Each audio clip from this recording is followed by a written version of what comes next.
नमस्कार साथियों, मैं रविंद्र सिंह खाती फिर से आप लोगों के बीच में। दोस्तों, आज मैं पेपर की कटिंग में पढ़ रहा था। एक भुवन नाम का याचिकाकर्ता ने अपनी याचिका दायर की थी कि उत्तराखंड में मिलने वाले राज्य आंदोलनकारियों को 10% आरक्षण को लेकर कोर्ट में गए हुए थे और हाईकोर्ट ने साफ कह दिया कि इसमें सुनवाई नहीं होगी, आप सुप्रीम कोर्ट जाइए। तो दोस्तों, किसी को भी मिलने वाले आरक्षण को लेकर मेरी कोई जबरदस्त प्रतिक्रिया या टिप्पणी नहीं है, लेकिन मेरा सवाल केवल सरकार से है कि हमारा संविधान या हमारा सुप्रीम कोर्ट जो कहता है कि जो आरक्षण की एक लिमिट है वो करीबन 50% से अप नहीं जानी चाहिए, लेकिन उत्तराखंड में स्थिति बड़ी ही विकट है क्योंकि SC ST OBC को पहले से ही संविधान में आरक्षण देने की बात कही गई है। हैंडीकैप लोगों को भी, दिव्यांग लोगों को भी, सॉरी हैंडीकैप वर्ड अब नहीं कहा जाता है, मुंह से मेरा टंग स्लिप हो गया, दिव्यांग लोगों को भी आरक्षण देने की बात कही गई है। लेकिन जो उत्तराखंड की स्थिति है वो बहुत ही विपरीत देख रहा हूं मैं, क्योंकि राज्य आंदोलनकारियों को भी 10% मिल रहा है, TWS को भी 10% मिल रहा है, चलो देश में है, अच्छी बात है।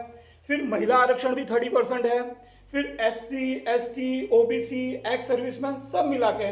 तो मुझे समझ में नहीं आ रहा है कि ये 50% के पैरामीटर को क्रॉस कर रहा है या क्रॉस नहीं कर रहा है। मुझे तो लगता है कि 50% को क्रॉस अबव कर रहा है और गवर्नमेंट को इसमें ज़रूर सोचना चाहिए कि जो 50% की जो हमारे संविधान या हमारा सुप्रीम कोर्ट जो कहता है उस लिमिट को उसी के अंदर दायरे में रखा जाए। लेकिन यहाँ पर स्थिति बहुत ही विपरीत है साथियों। जनरल कैटेगरी के लड़कों के साथ बहुत ही ज़्यादा अन्याय हो रहा है साथियों। अगर वो जाए तो कहाँ जाए? बड़ी मेहनत लगन से वो तैयारी करते हैं, UK PSC की तैयारी करते हैं, UK SSC की तैयारी करते हैं। वहाँ पर उनके साथ होता ये है कि यदि कोई SC में कोई स्टार लड़का निकल गया तो वो अपने पोस्ट को छोड़कर, जो उनके लिए जो निर्धारित जो पोस्ट एलोकेट होती है उसको छोड़कर वो सीधे जनरल में कूद जाता है, तो उनकी पोस्ट एज इट इज रह जाती है। ठीक इसी प्रकार आप देखेंगे तो महिला आरक्षण में भी यही होता है। अगर कोई महिला या कोई लड़की पढ़ने में होशियार है और उसकी मेरिट हाई गई है तो वो अपनी महिलाओं के लिए जो 30% है वो एज इट इज छोड़कर जनरल में जंप मार देती है। इसी प्रकार से OBC में भी होता है, SC ST में भी ऐसे ही होता है। और हर लोगों को जिन्हों को आरक्षण मिलता है, चाहे EWS हो, चाहे एक्स सर्विसमैन हो, जो भी टॉप मेरिट में होते हैं, वो किसका गला काटने का काम करते हैं? केवल जनरल कैटेगरी के लड़कों को।